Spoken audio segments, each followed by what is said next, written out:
Wait for it. Wait for it, and we're live. Hey, all you crazy sci-fi and fantasy fans. It's time for your daily dose of shenanigans over here at the Blasters Nerdy Blades Veterans. podcast. Keep Yes, going. that's what I said. Just a couple of nerdy veterans, a Stabby chaos coordinator, and a chief shenanigator geeking out over our science fiction passions and fantastical fantasies. A place where magic is king, the sky is the limit, and space is the place. We are the podcast that puts the fun in dysfunction. So without further ado, we're going to let our guests introduce themselves to our listeners and viewers at home. We're going to start with you, Miss Barbie Savage. Hello, I am Barbie Savage, and I am a children's book author. I live in small town Ephraim, Utah. Is it spelled like it sounds, or do you go crazy with like the ph for the f's? It is the PH, so it's EPHRAIM. So we're in the central part of the state. Although somebody once told me that Utah had the weirdest names, but I beg to differ because I've seen naming out of Wales and Australia, and I think they got you beat. We're right up there, though. We Yeah. can give you a list of names. It's always fun to give new people a list of names and have them try to figure out what it is we're talking about. There's a website called Fantasy Name Generator, which is people use for like gaming and whatnot, and it breaks names down by ethnicity, by nationality, by fantasy IP, and all the things that you could think of when you want to. I use it when I make character names for like when I would play RPGs. They actually have a special naming convention just for Utah. So, You know, I will say I've been to Utah. Like I've never lived there, but it is so nice that like there's the northeast, southwest for stuff, at least in Salt Lake. So you actually know where you're going in a useful orientation. And then you get to Missoula, where I live, and Missoula was, rumor says it, laid out by two brothers who couldn't agree on their construction, and it met in the middle. So you have square blocks meeting diagonal blocks, and it's a mess. So Salt Lake City is unique, is one of two unique cities in America. So you've got Atlanta, Georgia, which is the only city which was built before Utah's Salt Lake with urban sprawl in mind. So it's built sort of like a wagon wheel format, but it was built with expansion in mind. So urban sprawl issues didn't happen. And then Salt Lake City was built the same way, although it wasn't with a wagon wheel format. It was grid format with a center square, which I think was a church, if memory serves. But they're the only two cities that were intentionally built the format that allowed for growth. And that's why they don't have urban sprawl issues and the death of the green spaces that you see in other places. Yep. And every city in Utah is still based on that grid system. So you can figure out, before the days of GPS, because I'm that old, you can still figure out in Utah where you're going, because all you have to do is to be able to find 0 and 0, and then you start counting. If you can grid in math, you can figure out where you're supposed to be. Yeah. I know there's a writing convention that meets in Salt Lake City. One of the, I can't remember which one. One of my buddies was going to it. And one of the things they told him in the welcome packet is they warned them that a city block in Salt Lake is not a city block they're used to, and prepare for a hike if it says a block. The streets are wider and longer, I think. Yes. Yeah, well, they were meant that you could take a wagon out into the middle of the street and turn it all the way around, and so now it means you can get, in a lot of places, it's up to 6 or 7 cars across, especially in downtown Salt Lake. Yeah. So that they're very wide streets, and the blocks are fairly long. A little bit shorter once you get out here into more suburbia, but especially towards the middle of Salt Lake, they're big. You can get that many cars on the roads in Richmond, Virginia, near where I live, but it's just because all the drivers are on drugs. So, not quite the same thing, but Richmond drivers are nuts. And I know I'm going to get hate mail from like the 2 Richmond drivers in the audience, but whatever. All right, next we have Miss Hunter K. Wallace. Hey, I'm your fun Montanan. I'm in the Bitterroot Valley, so I'm a valley girl. Nice. One of these days you're going to say something like, you can take our freedom, but you can't take our books or something. You got to like channel your inner like William Wallace. I don't know, something. Go with it. You can paraphrase. You can take our freedom, but you can't take our books. No, There that's you not it. go. Yeah, that's not it. We can workshop that later. No, that might have been the version out of Monty Python. Oh gosh. Oh, anyway, I'm Hunter K. Wallace. I write fantasy with a bit of adventure and romance mixed in, and I've also had fun with anthropomorphic animals. Surprise, surprise. I'm so impressed. You say that really well. I'm still practicing. As someone who's written, You mean I got it this time? Yes. Hunter, I just want you to know, as someone who's written military science fiction, I too have written romance because a man and his rifle is a beautiful thing. Oh, all right. My favorite book in the world, just got to say, is Project Hail Mary. Okay. It's really good. It's a bromance with a man and an alien. There you go. Another good bromance, and we're going to be doing a review of it later. Enemy Mines. Enemy Mine. It's another good bromance. I'm very excited about that. All right, Jana, do you want to introduce your mini personalities to us? And that is a horrible Scottish accent. I can do better. Wow. Why are we doing accents today? I am not you've got doing William accents Wallace. today. I'm just doing what I'm doing.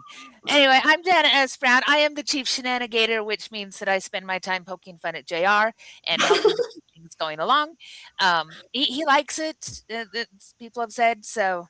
At least other people like it. So anyway, I'm also an author. I write under multiple pen names, but most appropriate to this show is Jenna Ray, where I write the weird and the wonderful with Smoochies. I have somewhere around 30 books out and a whole bunch of other stuff.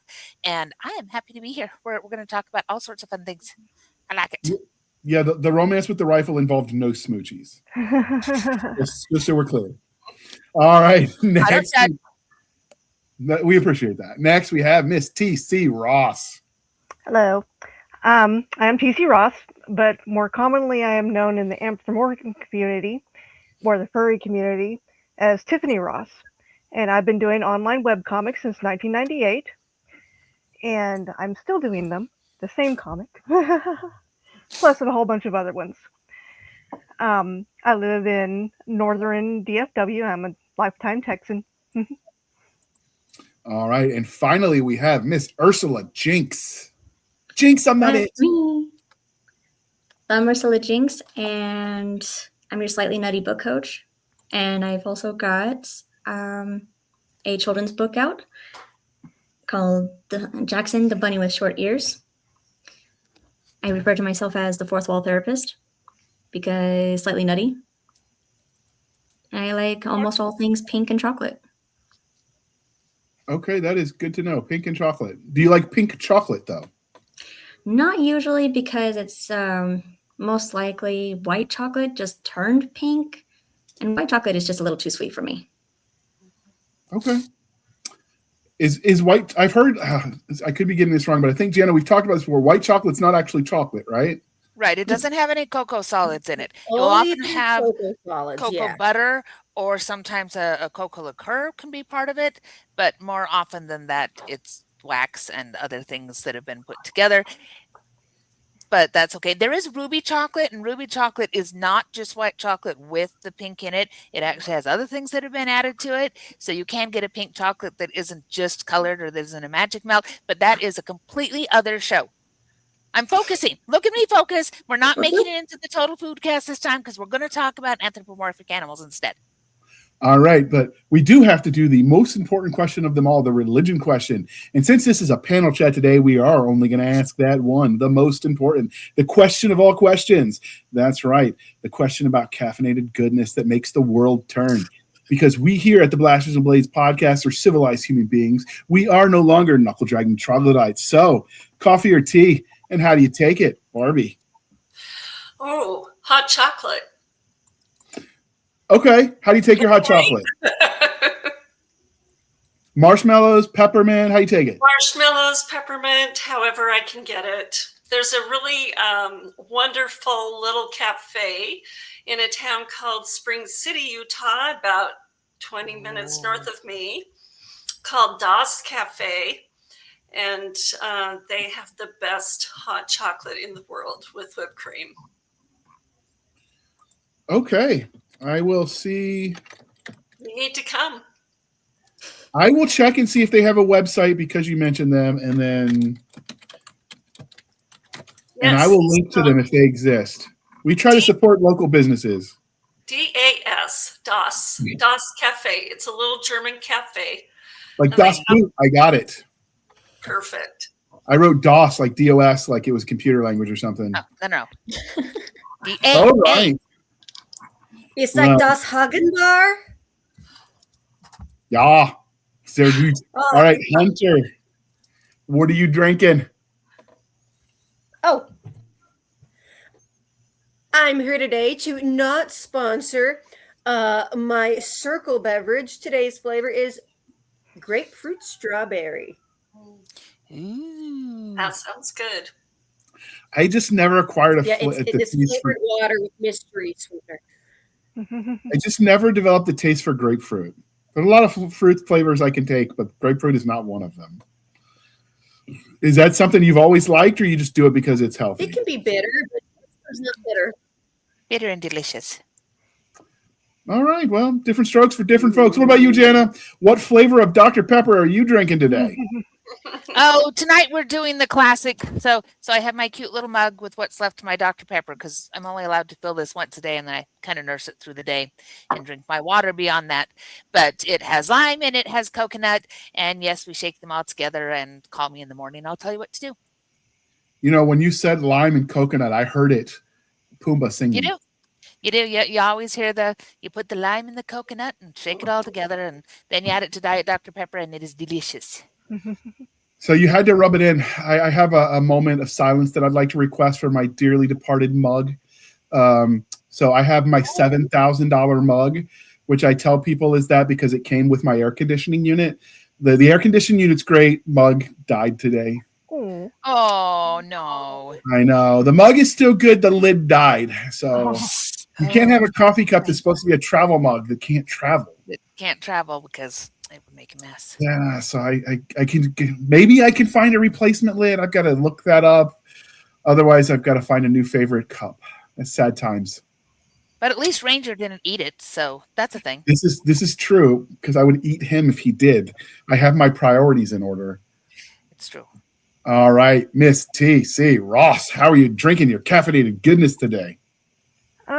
I don't really do caffeine anymore, but I drink iced tea. Okay. Pretty much year round unless it's under 50 degrees, and then it's the hot tea. Okay. What kind of tea do you like?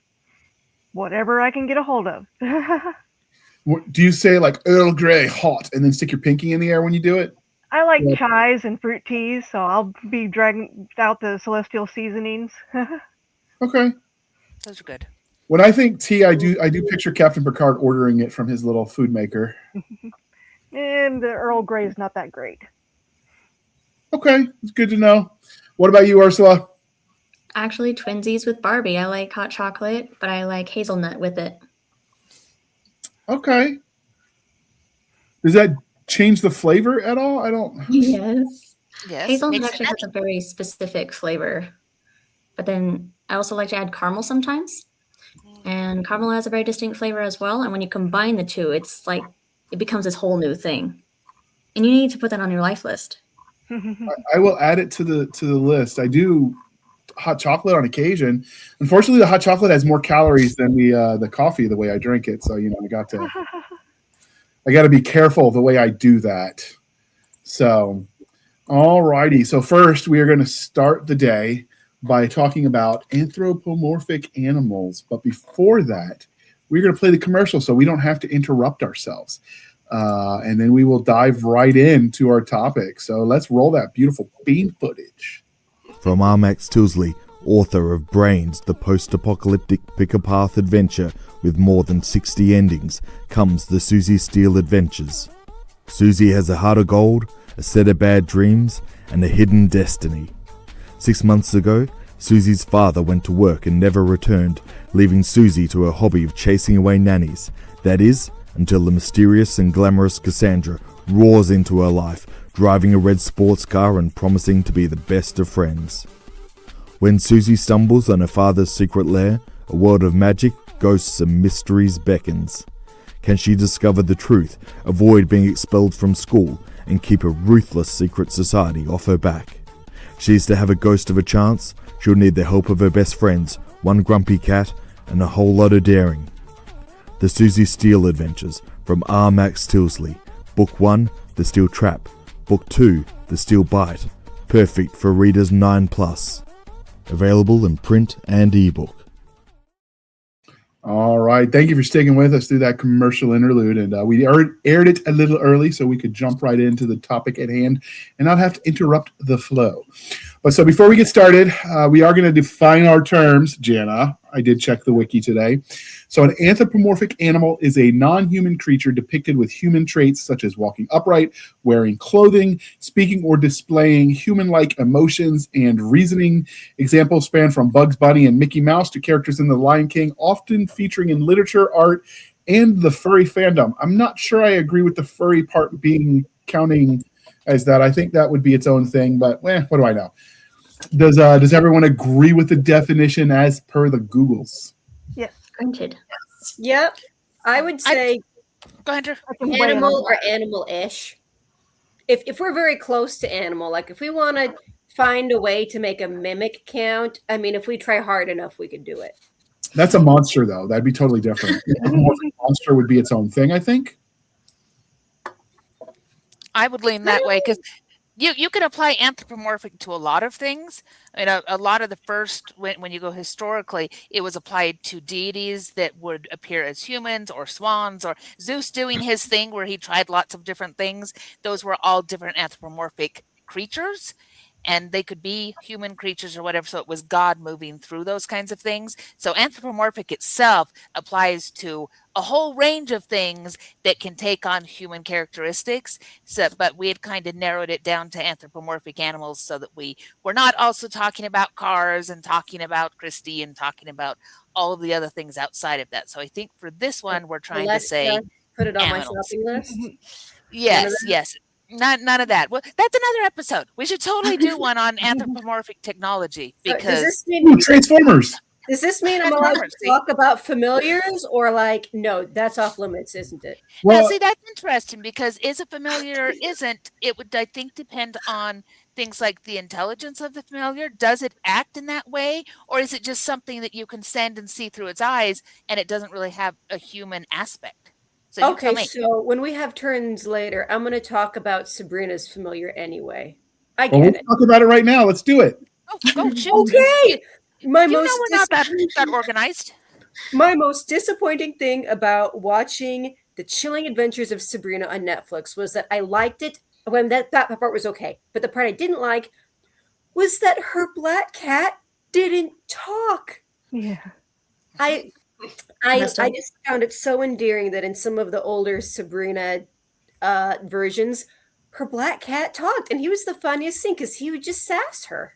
Yep. Salem was awesome. That was among the best parts. That was actually set in the Archie Bunker comic world. Archie Comics. Yep. No, not Archie Bunker. Something different. You're right. That's why you're Yes. Yeah, I was going to say. Comic. Keep trying. You got this. Thanks, Ursula. Okay, so but this familiar in this instance that you gave is Sabrina's familiar wouldn't count because it's not human-like in form. I mean, you can have animals that are intelligent, but if they're not in human form, would they be anthropomorphic? I don't think it needs to be in human. See, this is one of the questions I had, so I'm glad we're talking about it. Like, does it There have is that line. bears wearing clothes? Uh-huh. And Bugs Bunny wears gloves and walks on 2 feet. And so that's a lot of times the definition is that they have that human thing. But then you do get a lot where they'll have a culture and they speak. You know, my daughter is a huge fan of the warrior cats and all of the various versions thereof. And they have very human emotions and complex relationships and that kind of stuff. But they don't have human features. They do not walk on 2 legs. They do not do any of those kinds of things. So does it all fit under the umbrella? Is it enough that they have that society, or does it not? Do they have to be more human than that? I would think as a bare minimum, the walking upright and having some human characteristics count, like the Thundercats. Not all of the Thundercat not all the people that live in Thundera were wearing clothing because of their fur, but they were definitely all humanoid in that they were walking upright. And so I would count that as anthropomorphic, even though they weren't wearing the Winnie Pooh t-shirt, even though he's covered in fur. Sometimes I Go look ahead, at my TC. birds and I just try to decide how human they really are. I mean, they do walk upright and they talk back. We have So, thoughts on My Little Pony? There's a funny thing about that range. I had an art book several years ago that I looked at that said, do not draw your animals with such human characteristics that it causes an uncanny valley. And I'm sitting there looking at the picture going, but that's my favorite kind. So Barbie, you were about to say something? No, I'm good. I'm sorry. No, you're good. You're good. What about you, Ursula? You were about to say something as well when Hunter was talking. I was just thinking, what are thoughts on My Little Pony?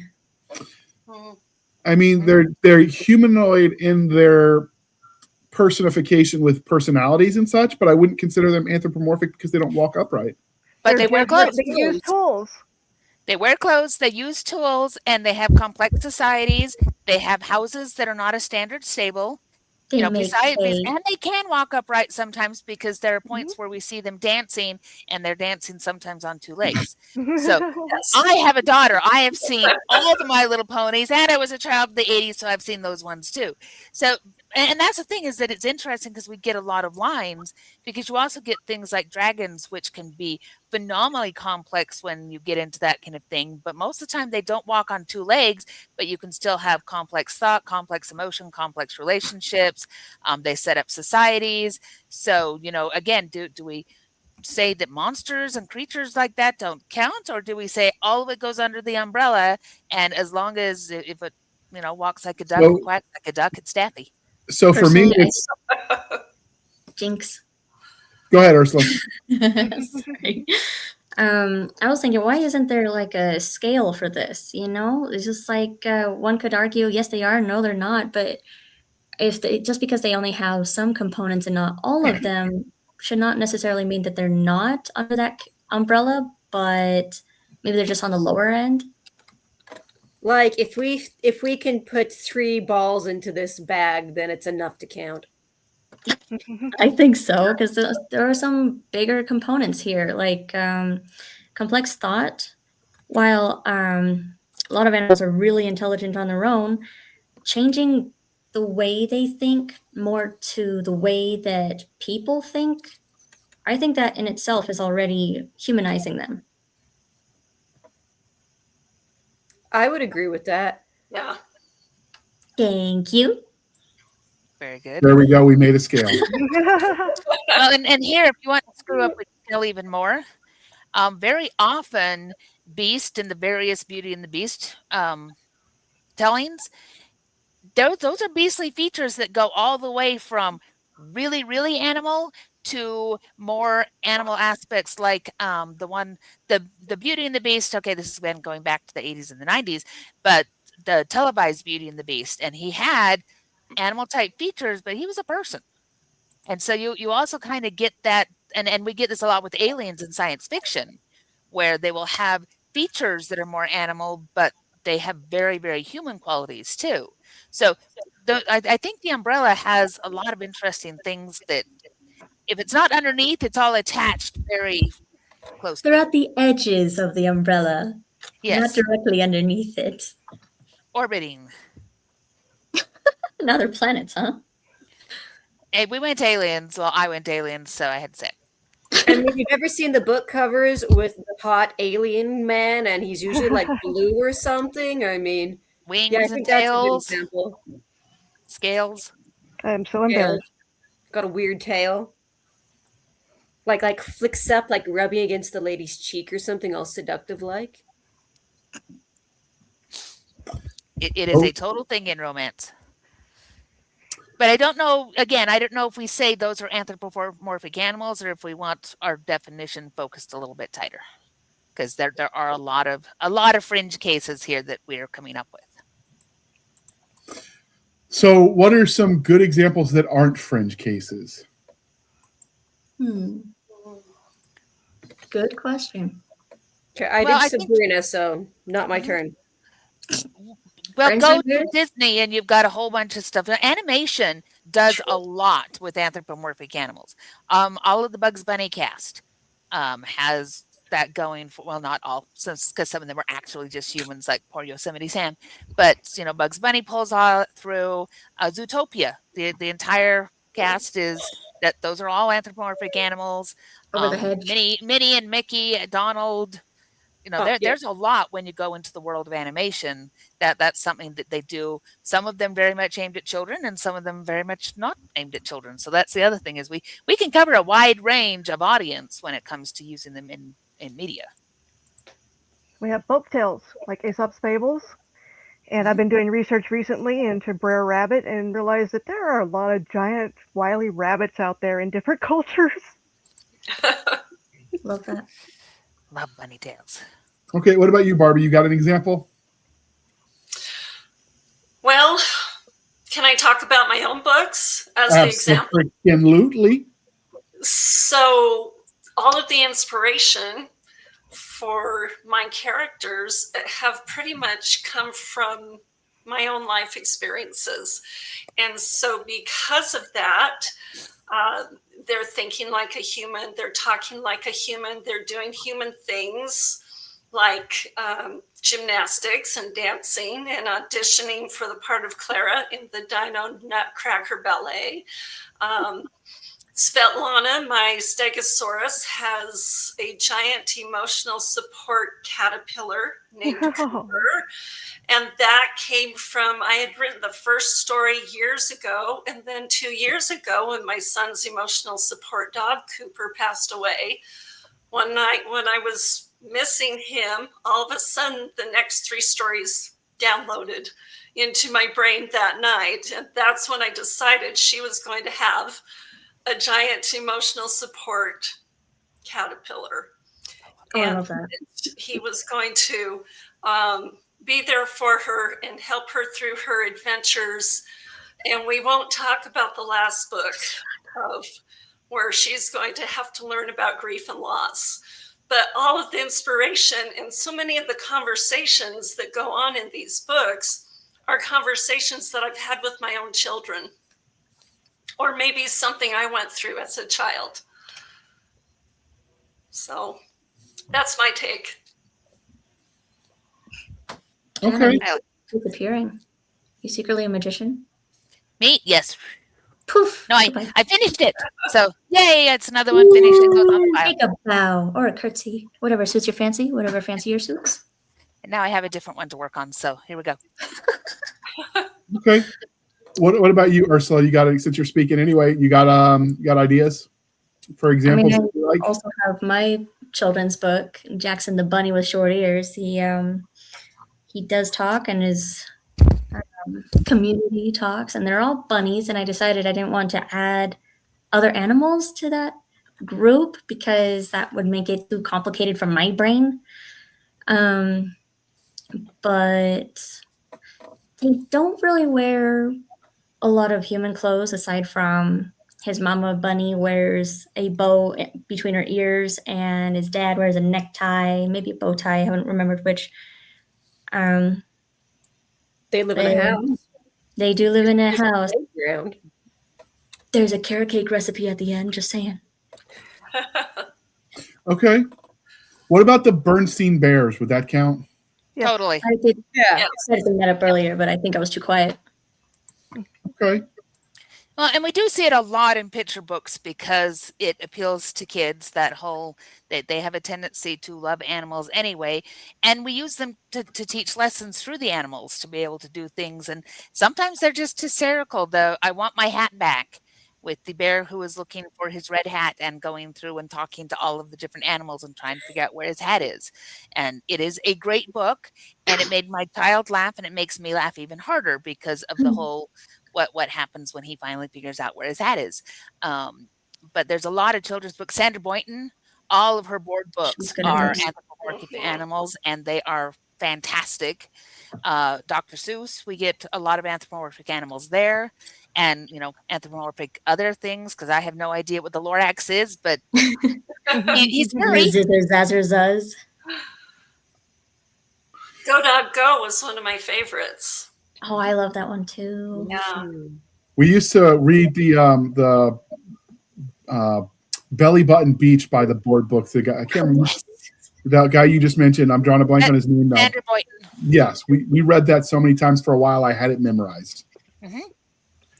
So, and they were anthropomorphic. They even had shirts on those Yep. those elephants. So, all right. What about you, TC? Can you think of other examples in popular media that jump out at you? The examples of anthropomorphic creatures? Most of them have been mentioned. Most of the ones I've done, and made use of. Now, I'm sorry, I have to think for a moment. Gremlins. Yeah, gremlins. Mogwai. They're very anthropomorphic. Mhm. They are Yeah. animals, alien animals, but yeah. We've got Harry and the Hendersons. I've jokingly mentioned it before, but it was the Yeti. Sasquatch was definitely anthropomorphic. He didn't wear clothes, but he was otherwise anthropomorphic, and he did walk upright. Well, So- a lot of comics. So you get into Garfield as a comic is the Love Garfield. anthropomorphic animal. Heathcliff. Where Heathcliff behaves that way. Phoebe and her unicorn, Calvin and Hobbes. So you also get a lot of it in the comic book world where they have animals that are the stars of the show, and that that's who it's about, and they very much have those humanistic traits, characteristics, and relationships. We just had Zootopia too. Okay. Oh, and bad guys. What's that? Bad guys. Yep. The gang of the big bad wolf. Oh, Oh, I took my kids to the theater. I was so excited because you read the books. And then they were like, Mom, this is too scary. And I'm like, Aw. no, we came to $3 discount day. I paid my $3. We're staying. Three's a magic number, right? so we talked about All three of us costed the same amount as a popcorn. So $9 popcorns. Man, that's a cheap movie theater. Ours are like 15. That's why I I paid don't know. $5. So we talked about what an anthropomorphic animal is. We talked about some examples. Let's talk about why they're popular and why people like them. Anyone want to lead off? It's easy to relate. Yeah. And plus, like they're cute Jana usually. said, I like animals. Mhm. All They right. resonate with us. This is something that you see every day for the most part. Some sort of animal. And you can make plushies out of them, and soft, cuddly things are appealing. Yeah, but I mean, you can make plushies out of anything. I have seen emojis turned into plushies. So But if you think about folklore, there's a lot of folklore that is where some of these stories began and became popularized. And part of what they were doing there is that the animals also stood for things. And we very often still see that. There's a reason why familiars tend to be certain things. And those goes back to those stories about, well, witches are found with cats, and they're found with ravens, and they're found with things that crawl the night. And that was all part of those old folk tales. And when they told stories about clever animals, well, they chose things like rabbits. They chose things like coyotes. They chose things like this. And that was all part of those creation myths and those understandings of how we connect with the world. And we very often still do that. When you see Bugs Bunny, you know what kind of a character that's going to be. A Bugs Bunny is going to be clever, and he's going to be funny, and he's going to be, they say he never starts it, but he always gets the last laugh. And so it's assigned to us immediately what we think of those animals, whether it's fierce or whether it's innocent or whether it's timid or whether it's that kind of thing. You get that just from seeing them immediately. So if a race has those traits, it tells us a bunch of things right off the top of the bat, very, very visually, and it informs what we think about that. And so it can be also just a visual trigger that says this is what this is going to be like and how it's going to serve its purpose in the story. I agree with that. I'm thinking of, is it The Incredible Mr. Fox? Yes. He's a fox. We know the stereotypes, and it leans into those because it becomes a heist because foxes are little thieves. Are you familiar with Don't Let the Pigeon Drive the Bus? Oh my So don't god. let the pictures break. It's delightful, and it's one of those few books where the child can actually interact with the book. It's like, please let me drive the bus, please. And then the child gets to say no, and there's nothing wrong with that because it's a book. And there's not much opportunity for littles usually, or little kids in general, to be able to say no without a good outcome, unless it's a preference thing rather than a thing that they actually need to do. That is such a fun one. Yeah, I think so. But right, what if we TC give you said- like a candy bar then? Can I drive the bus? Nice. TC says in the comics that she's got our folklore. So do you want to expand on why you've got our folklore? Well, y'all already covered it, that basically, we are set up with these archetypes for different animals. Lions are brave and courageous. Mice are scary to elephants, and, they are sometimes timid, and sometimes they're extremely brave. I mean, look at the mouse guard. That comes to mind immediately as one of the more recent properties that has really made good use of a small animal in various different archetypes, with owls and snakes and, larger, more vicious vermin. But it turned them into heroes, and they are absolutely anthropomorphic. Okay. What about you, Barbie? Why do you think people enjoy the concept, and why did you enjoy writing about it? Oh, like I said a few minutes ago, I feel like we all can relate to what the animals are going through. It resonates with us. It's very difficult for me to watch some movies about animals, especially if they are going to be harmed in any way, because even though I know it's not really happening, I'm an empath, and so I get very upset. I was just thinking about Jungle Book. That's another wonderful example. Hey, Barbie, I've got a question for you. So, in some versions of Jungle Book, the animals are anthropomorphic, and in some they aren't. What do we gain from the one where the animals feel like, little chatty friends? I think we relate to them as being our friends. I think the ones that aren't anthropomorphic, I said it. Good job. Yes. They're almost the more stable of the characters within the story, more of a parent type figure, if that makes sense. Whereas Baloo is more of a friend. So. Well, and it's an interesting point that there's a lot of things that we teach ourselves and children and that kind of stuff using these kinds of things, because you mentioned the Jungle Book and I immediately thought about Disney's Robin Hood. Yes. And I love that. And again, it plays on the stereotypes. So the royalty is going to be the lions and the fox being sly and clever and the big lovable bear who is loyal. And of course, he's Little John and all those kinds of things. But, what is it teaching you about, a little glimpse of history, a little glimpse of how even politics and taxes and all that kind of stuff work. And you associate that, when you've got a kid watching it. How does romance work? All those kinds of things tie into that. And sometimes showing it through that lens is a way to teach those concepts without pounding anybody over the head with those concepts. That's a really good point. And Ursula, you mentioned the movie Dumbo. I can't watch Dumbo. I'm a mess. Makes you too sad. It makes me too sad. Okay, I admit I did cry at the part where Dumbo goes up to his mama and she's all chained up and they can only hold trunks. I'm like, oh, dang it, that's what happens when you're a mama. Yeah. Okay. So do you think that the anthropomorphic things will still resonate going forward as you're seeing the capability of not like the technology is allowing them to create cartoons, graphics, etc., that don't require them to be more humanistic or don't require, some nameless actor to wear a fursuit or whatever to play the character a la the Wizard of Oz.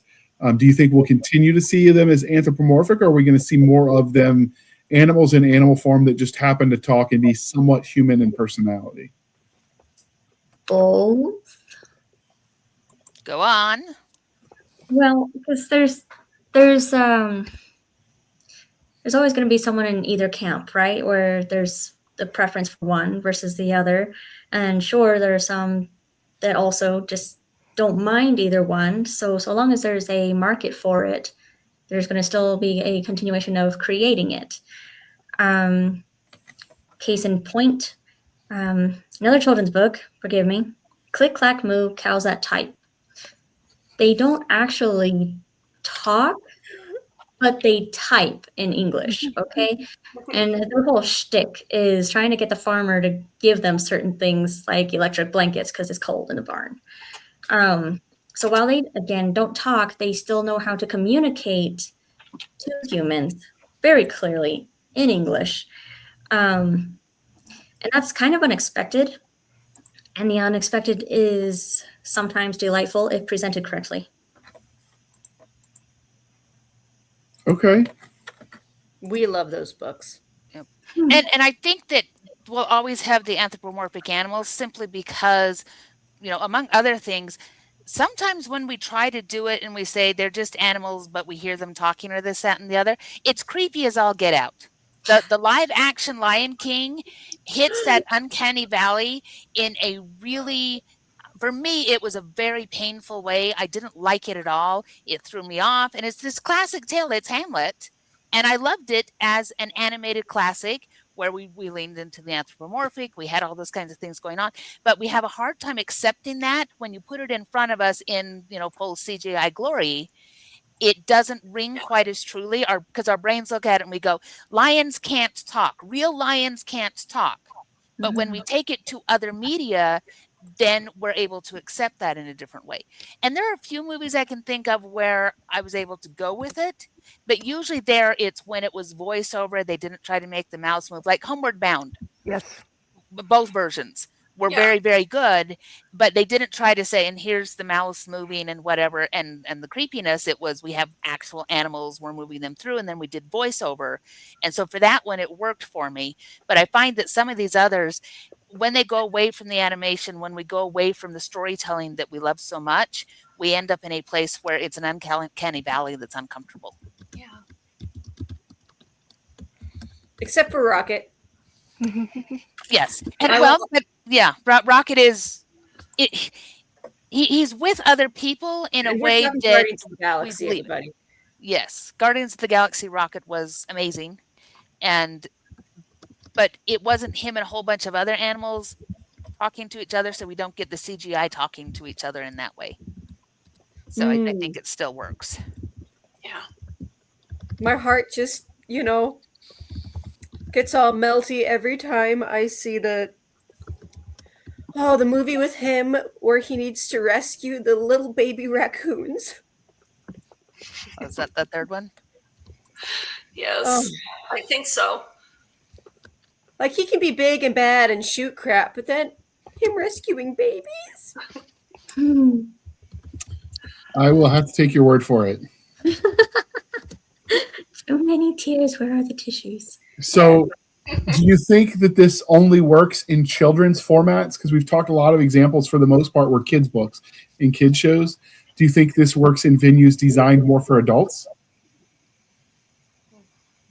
Absolutely. I mean, look at Star Wars and Star Trek, and how many animal races do we encounter when we're talking about science fiction, where we're taking, again, and this is, again, our fringe cases, but you do get anthropomorphic animal races where they've got the tails, they've got the ears, they've got the enhanced senses, they've got the whole 9 yards working for them. Our friend of the show, Eddie Skye, who writes the Cat Girls from Outer Space, and they've got the ears, they've got the tails, they've got all that kind of stuff going for them. That's a very, very, very, by the way, family-friendly show. That is a very, very adult series. Enjoy it as you wish, but that is not one to share with your smaller. Because it's very, very grown up. And that's the thing, is there's a lot of space for very grown up stories and plots and enjoyment, still using those anthropomorphic traits. Oh, I got an example for grown-ups. Who shot Roger Rabbit? Framed. Yeah. Just framed the Roger Rabbit Rabbit? picture. Who framed Roger Rabbit? There we go. Yeah, please don't shoot him. I'll try not to, Ursula. And then I'm trying to think that Space Jam, the basketball one? Mm-hmm. Yeah. Another With I Michael forgot. Jordan. Yeah. Okay, so I got a question. Spaceballs. What do you think about Pizza the Hut? How do we weigh on this? No, I that's mean- anthropomorphic food, and it's good. Yeah, had to go there. It I is. don't- TC, you have a thought. Save us, please. It wasn't related to that. It's related to something that I have heard often. Why are you writing an anthropomorphic character if you're not going to make use of the animal characteristics in the character itself? And that I've seen applied very effectively, in animation, written stories, comics, and everything. I use it myself a lot. I love using ears and tails because they're visible, and they're especially approachable to autistics and people who are non-divergent or neurodivergent. Okay. Now, Barbie, when you wrote yours, did you use the traits associated with their animal form as well? I wish I could say that I did, but I did not. Okay, what about you, Now Ursula? I'm saying you're rethinking everything. What about you, Ursula, when you wrote your bunny? Did you have them tapping their feet and twitching their nose and flipping their ears around? I wasn't quite sure how to include that, but I did hide a carrot on every page. Do they have a scene where they're eating carrots too? I might or might not have been a carrot cake with carrots on top, not necessarily a bunny food, but there is the carrot cake recipe at the end. So, There you go. carrot cake. You can't go wrong with carrot cake. And anyone who doesn't like it is a communist and so-and-so. I had a Carrots lot are of human fun. propaganda. I like the idea of leaning into the animal attributes.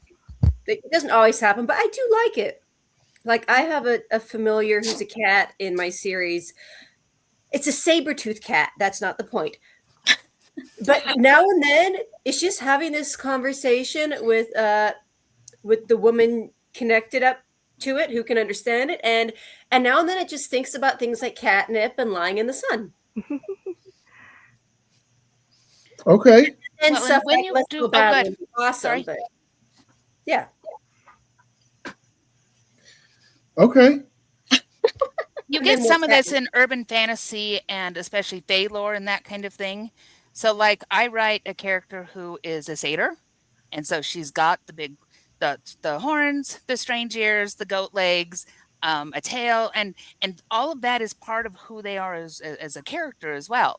And so she thinks about things like getting crap out of your fur sucks.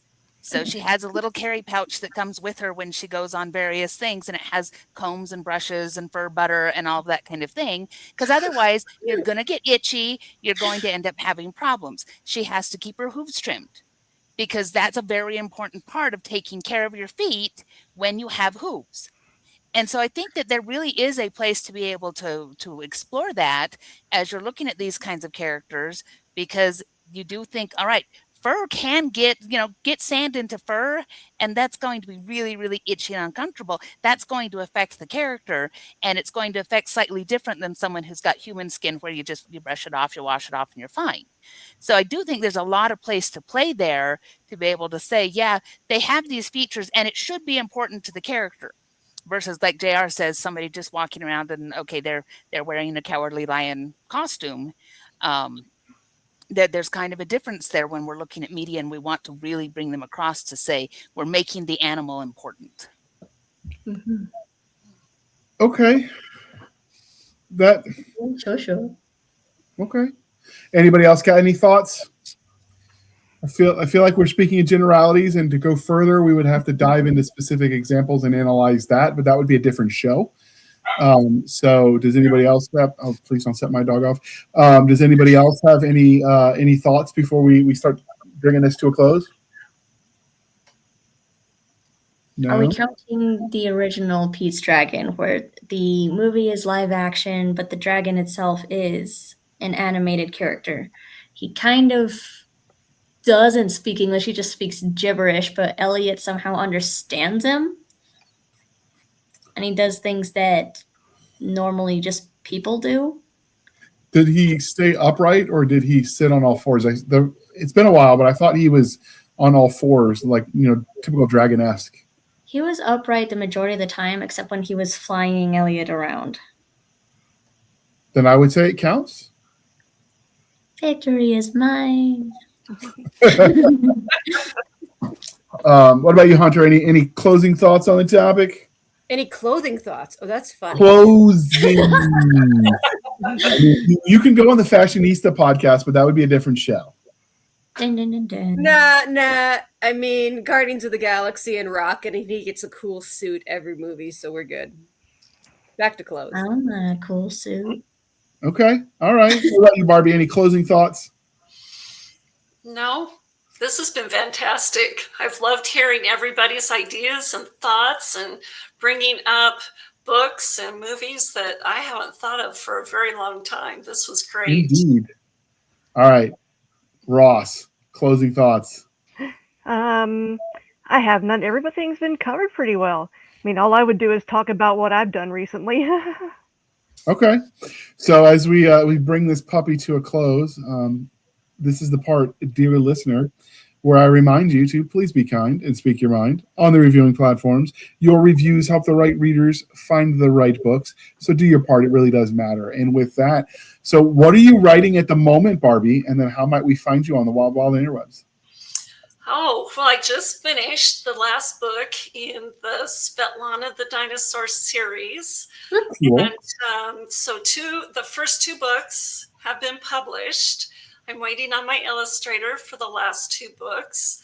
But last week, I finished the last few paragraphs. I had gone through several months of writer's block, and it finally all came together. So that is such a relief. And you can find me on Amazon. All right. And that will be in the show notes, dear listener. And then next we have the lovely Miss Hunter. Where can we find you on the wild interwebs, and what are you writing at the moment? Oh, you're welcome to stalk me on Facebook. You can check out my work at hunterkwallace.com. If you can't remember, it's Hunter K. Wallace because I'm Hunter K. Wallace. I'm currently working on, I just finished the first draft of my fourth book in my Migratory Farmers series. And it is a ball of kittens, a terrifying ball of vicious kittens, but it was so much fun. It features a woman with a curse where any human she touches dies. And a Grim Reaper animal. We have a shape-shifting opossum, Grim Reaper, sometimes an opossum, who is definitely anthropomorphic and becomes more and more human-like the more and more he hangs out with her, because of course he would want to hang out with someone that, causes trails of death everywhere she goes. As one does. All right, Jana. Of your many personalities, what are they writing? And then how might we stalk you on the wild interwebs? Oh, yeah. Jana S. Brown is writing about how to get into anthologies and how to create anthologies and things like that, boring writer stuff. Jenna Ray is working on getting the Diana McDonough books complete. They are urban fantasies. Yes, there are anthropomorphic animals in there. She encounters some she deals with the Fae, because the Fae are just like that. So those are fun. And other than that, I have a project list that is about this long, and I'm just working down it as quickly as possible. You got this. All right. Miss T.C. Ross. What are you writing at the moment, and then how might we stalk you on the wild interwebs?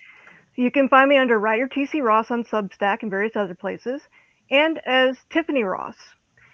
And under the latter one, I do webcomics Alien Dice and the Santine Chronicles and Shive, and they contain a lot of anthropomorphic characters. Some of them are like science fiction Pokemon. It's a good way to describe that one. And for my writing, I am halfway through with my sequel to Blood Diamonds called Fool's Gold. And in there, I have Lilliputian dragons, which are about the size of a cat. They're very cute. They're awesome. But the most recent thing is my Minotaur. Okay. And so when you look at her show notes, which will be linked in the show notes, dear listener, it'll list 3 websites. That is not a mistake. All 3 of them are for her various projects. So one for her proper novels, and then the other 2 are for her comics and such that she mentioned. So check them both out. She's got lots of talents and she explores them all in different places. So that is not a mistake on our part, listing separate websites. She just segregates what she's doing by format, I guess. Next, we have the lovely Miss Ursula Jinx, last but certainly not least. Aw, thanks. I can be found usually under my business name, Buggie, Buggy Boss LLC. If you just do a Google search of that, it should pop up. I'm on Threads, Instagram, Facebook. I do have a main website, but I still got to get the hyphens out of there, so it's less complicated. But just to note, the main website is primarily for my book coaching services. Okay. And are you working on book 2 for the Jackson the Bunny? You know, actually, I may or may not have hinted at another book concept in Jackson the Bunny with Short Ears. And somebody who reviewed the bunny book noticed the reference than the fact that there was a book planned for it and said she was looking forward to it. So I am starting on it. It is called Alfred's Cloud House. And I've got a long ways to go because I illustrate it myself, but it'll be okay. All right. And you can find us, dear listener, on our Linktree, linktr.ee Linktree / Blasters and Blades Podcast. Again, Linktree / Blasters and Blades Podcast, where we link to all the things, the BitChute, the Rumble, the YouTube, the TikTok, the Twitters. We've got our Spotify, our Discord, our Blasters and Blades Facebook group and Facebook page. We have our email, blastersandbladespodcast@gmail.com. Again, blastersandbladespodcast@gmail.com for professional purposes only, people. Save the shenanigans from Madam Stabby Stab over there on the Instagram, the Twitter, and the email. You can support the show by going to buymeacoffee.com/author J.R. Handley. Again, buymeacoffee.com/author J.R. Handley. Be sure to put in the comment section this for the podcast, and I promise I will keep my co-hosts duly caffeinated. They will drink that coffee brand coffee till they get high on their own supply. If you want some of that coffee brand coffee, the link is in the show notes. The discount code is Podcast Grunts. You get 10% off. We get a little bit of a kickback. It's a win-win, people. And this is not a drop shipping operation. They're not just slapping a logo on any old coffee made by any old slumlord. No, they roast it themselves and you get it fresh. So with that, I'd like to thank you for spending some of your precious time with us. For my crazy co-host, I am J.R. Handley, and this was the Blasters and Blades Podcast. We'll be back next week at the same time. We'll indulge our love of nerd culture, cheesy jokes, and all things that go boom. All right. Thank you all for coming on. This was fun. Not a topic I was necessarily well-versed on, so I sat and nodded and smiled at the camera. As one does. Absolutely. That's that great. I'm going to hit the end button so I don't stick my